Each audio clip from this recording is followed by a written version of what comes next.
الرحیم۔ السلام علیکم ورحمۃ اللہ وبرکاتہ۔ عزیز بچوں، نبوت سے 5 سال پہلے جب ہمارے پیارے نبی حضرت محمد صلی اللہ علیہ وسلم کی عمر مبارک کا 35واں سال تھا، ایک مرتبہ شدید بارشوں کی وجہ سے ایک زوردار سیلاب آیا، جس سے خانہ کعبہ کی دیواروں کو بے حد نقصان پہنچا اور دیواریں پھٹ گئیں۔ یہ دیواریں ایک بار کعبہ میں آگ لگ جانے کی وجہ سے پہلے ہی کمزور ہو چکی تھیں۔ خانہ کعبہ کسی بھی وقت منہدم ہو سکتا تھا۔ چنانچہ قریش کے بڑے سردار جمع ہوئے کہ کعبہ کی دوبارہ نئے سرے سے تعمیر کے بارے میں مشورہ کریں۔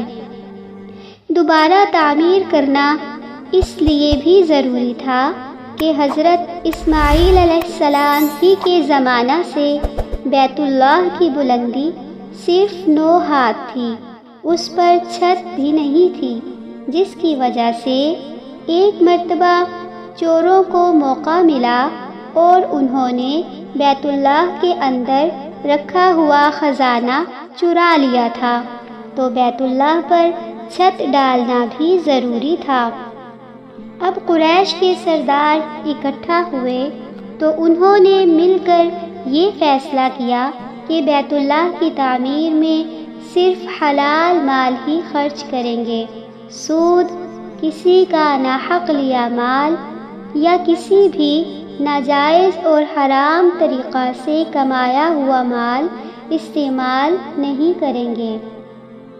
دوبارہ تعمیر کے لیے اب ضروری تھا کہ نئے سرے سے بنیادیں کھودی جائیں، جس کے لیے پرانی عمارت کا ڈھانا بھی ضروری تھا، لیکن کسی میں بھی اس کے آغاز کی جرت نہیں تھی۔ انہیں خانہ کعبہ گراتے ہوئے ڈر لگ رہا تھا کہ کہیں اللہ کا عذاب نہ ٹوٹ پڑے۔ بالآخر ولید بن مغیرہ نے ہمت کی اور لمبی دعاؤں کے بعد پھاوڑا چلانا شروع کر دیا۔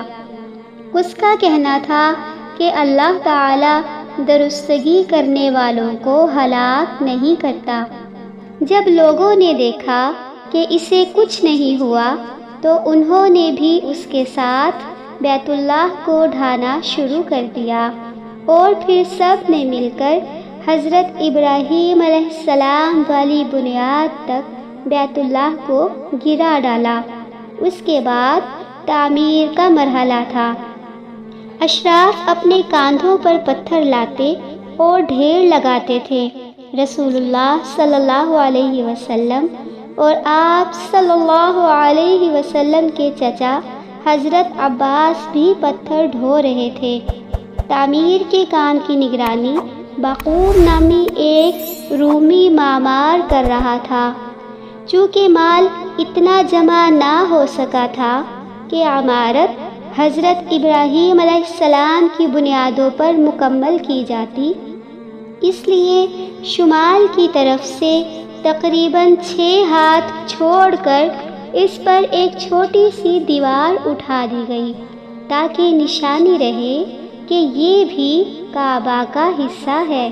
اسی کو حجر اور حطیم بھی کہتے ہیں۔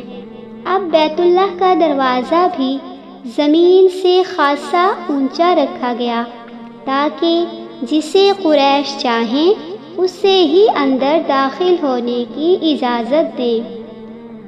دیواریں جب 15 ہاتھ اونچی ہو گئیں تو اندر 6 ستون کھڑے کر کے چھت ڈال دی گئی، مگر چھت ڈالنے سے پہلے جب دیوار حجر اسود تک اٹھ چکی تو ہر سردار نے چاہا کہ وہی حجر اسود کو اس کی جگہ رکھنے کا شرف حاصل کرے۔ اس پر سخت جھگڑا اٹھ کھڑا ہوا۔ قریب تھا کہ حرم میں خون خرابہ ہو جاتا۔ پھر ابو امیہ جو حضرت خالد بن ولید کا چچا تھا اور سب سے زیادہ عمر رسیدہ تھا، اس نے یہ کہہ کر فیصلے کی ایک صورت پیدا کر دی کہ مسجد حرم کے دروازے یعنی باب بنی شیبہ سے جو شخص سب سے پہلے داخل ہو اسے ہم سب اس جھگڑے کا فیصلہ کرنے والا مان لیں۔ لوگوں نے یہ تجویز منظور کر لی، سب نے اس سے اتفاق کیا۔ اللہ کی مرضی دیکھیں کہ اس کے بعد سب سے پہلے جو شخص داخل ہوا وہ آپ صلی اللہ علیہ وسلم تھے۔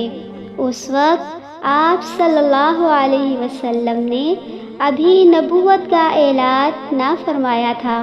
قریش نے جب آپ صلی اللہ علیہ وسلم کو دیکھا تو کہنے لگے یہ تو محمد ہیں جو امین ہیں، ہم ان سے راضی ہیں، یعنی یہ جو فیصلہ کریں گے ہم ان کے فیصلے سے راضی ہیں۔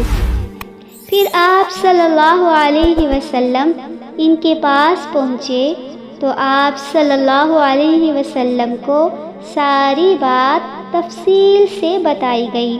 آپ صلی اللہ علیہ وسلم نے اس کا حل یہ نکالا کہ ایک چادر لی، اس میں حجر اسود رکھا اور سب سرداروں سے کہا کہ اس کا ایک ایک کنارہ پکڑ کر اوپر اٹھائیں۔ سب نے نہایت عزت و احترام، محبت اور عقیدت سے چادر کو اٹھایا اور کعبہ کی طرف چل دیے۔ جب چادر حجر اسود تک پہنچ گئی تو آپ صلی اللہ علیہ وسلم نے اپنے مبارک ہاتھ سے حجر اسود کو اس کی جگہ پر رکھ دیا۔ یہ اتنا عمدہ فیصلہ تھا کہ اس پر سب خوش ہو گئے۔ وہ چہرے جو تھوڑی دیر پہلے غصے سے تمتما رہے تھے، آنکھوں میں خون اتر آیا تھا اور ہاتھوں میں تلواریں چمکنے لگی تھی، اب مسکرا رہے تھے۔ ایک بڑی لڑائی اور عظیم فتنہ ختم ہو چکا تھا۔ ایک صادق و امین دانشور اور عظیم قائد نے نہایت عمدہ فیصلہ فرما دیا تھا، ایک ایسی شخصیت کا فیصلہ جس کا دامن کردار پھولوں سے بڑھ کر معطر اور شبنم سے زیادہ پاکیزہ تھا، جس نے کبھی چوری نہیں کی، جو کبھی بھول کر بھی خیانت کا مرتکب نہیں ہوا اور نہ ہی کبھی جھوٹ بولا تھا۔ تو ایسے عظیم المرتبہ انسان سے ایسے ہی عمدہ فیصلے کی توقع کی جا سکتی تھی۔